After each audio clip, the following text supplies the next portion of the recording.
avec sa femme et ses 2 garçons. 6 heures pile, départ de Tucson, direction Jeffersonville, Indiana. Un long voyage dont ils n'arriveront jamais à destination.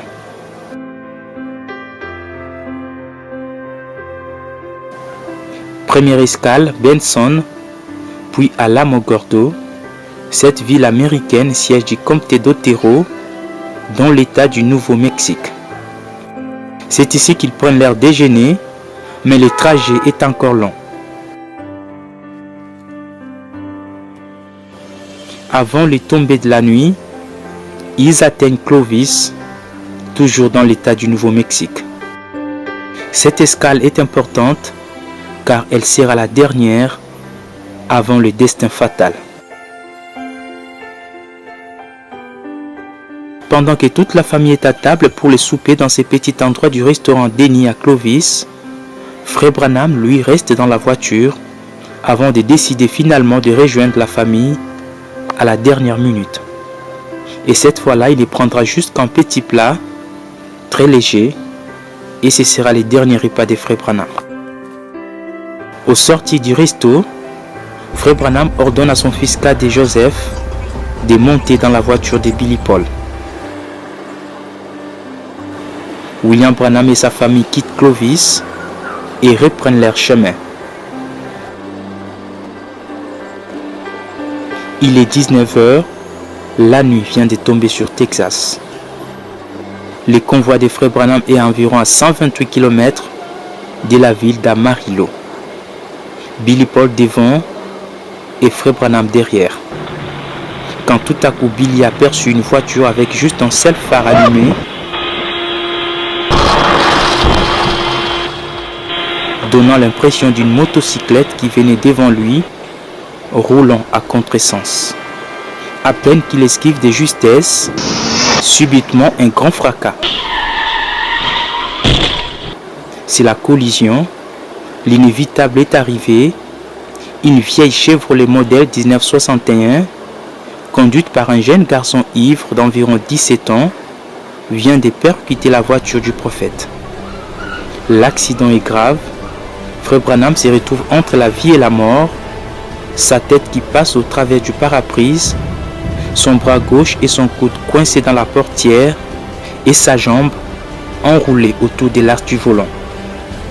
Meda de son côté se retrouve sous les tableaux de bord, à droite de la voiture, presque morte.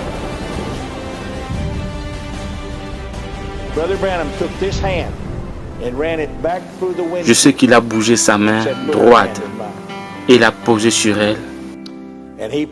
Et il a dit, Seigneur, ne laisse pas maman mourir. Sois avec nous en cette ère. Et la sœur Branham revient à la vie. And Sister Branham came to life.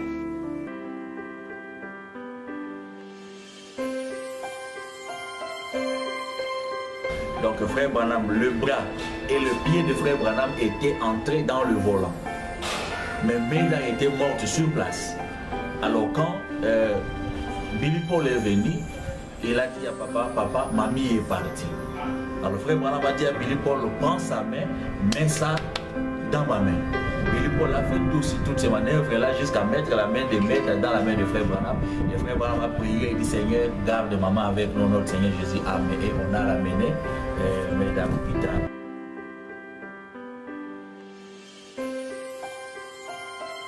Pendant ce temps, Joseph, qui était enfermé dans la voiture, cria fortement. Et Frère Branham, au milieu de la détresse, releva la tête. Alors qu'au ciel, un signe s'est produisit, approuva qu'un événement important vient de se produire dans le monde. Sur le lieu, l'ambulance évacue les autres accidentés, mais Frère Branham, lui, reste encastré dans ses véhicules. Il a fallu 45 minutes pour réussir à dégager William Branham de cette ferraille.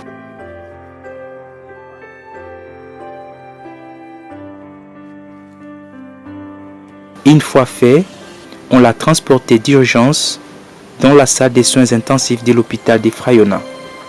Vu la gravité de son état, il fut transféré à l'hôpital d'Amarillo, situé à 15 km d'ici.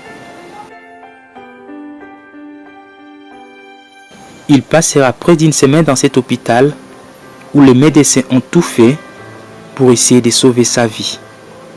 Pendant ces moments sombres, les chrétiens se sont réunis à travers le monde pour intercéder et prier pour Frère Branham, alors que beaucoup d'autres ont fait les déplacements.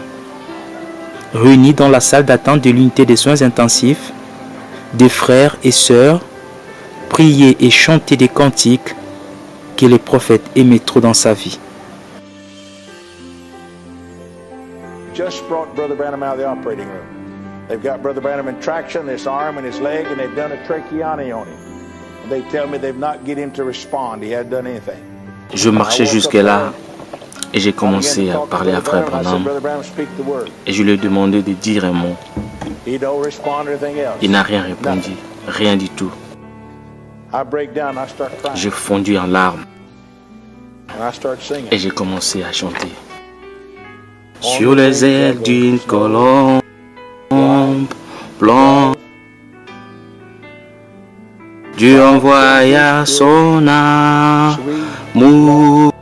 Et Frère Branham a ouvert les yeux et il sourit. Tout le monde était excité, disant, il s'est réveillé, il réagit. Quand je finis de chanter, et j'ai dit à Frère Branham, à propos de ce que j'ai vu sur la ligne, le Frère Branham essaya de s'asseoir dans le lit et il cria quelque chose. Je ne savais pas ce qu'il essayait de dire.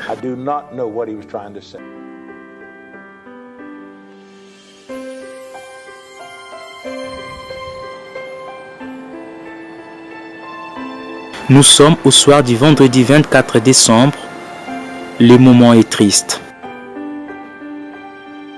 Un docteur radiologue cherche à voir Billy Paul.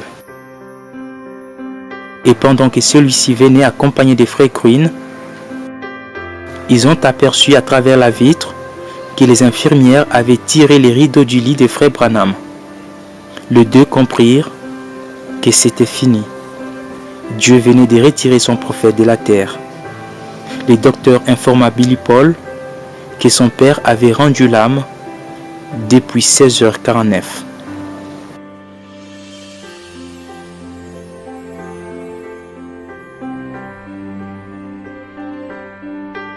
Et c'est Pierre Green qui alla informer les frères réunis dehors la triste nouvelle.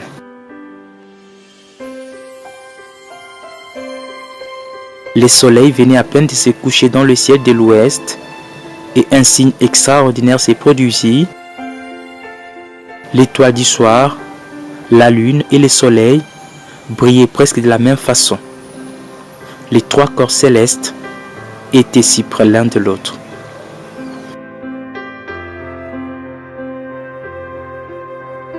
Il est né sous un signe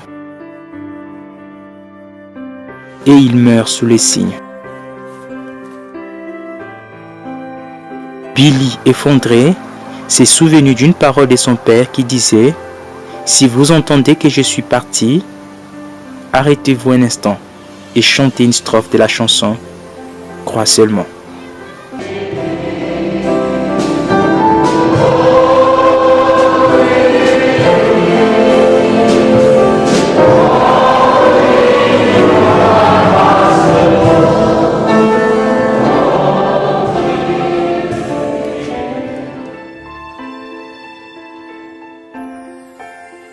Des pensées, des souvenirs traversaient les esprits. Le prophète est parti.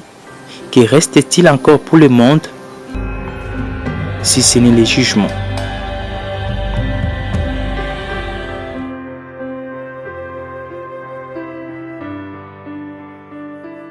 Le corps de William Marion Branham fut transporté à Jeffersonville et le mercredi 29 décembre 1965, ce fut le jour des obsèques.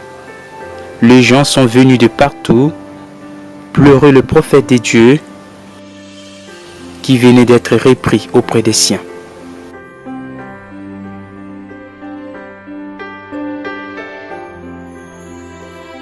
Ces jours-là, l'évangéliste Tommy Osborne, présent aux obsèques, a rendu un vibrant hommage à William Branham.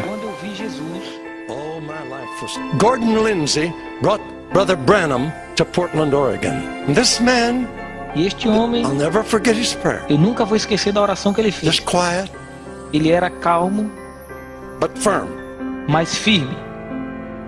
Said, "Thou dumb and deaf spirit, Ele disse: espírito surdo e mudo, I adjure thee by the name of Jesus Christ of Nazareth, eu te repreendo em nome de Jesus Cristo de Nazaré. leave the child Saia dessa criança and enter her no more." e não entre nela nunca mais. Silence. Silêncio. And you know what he did? E sabe o que ele fez?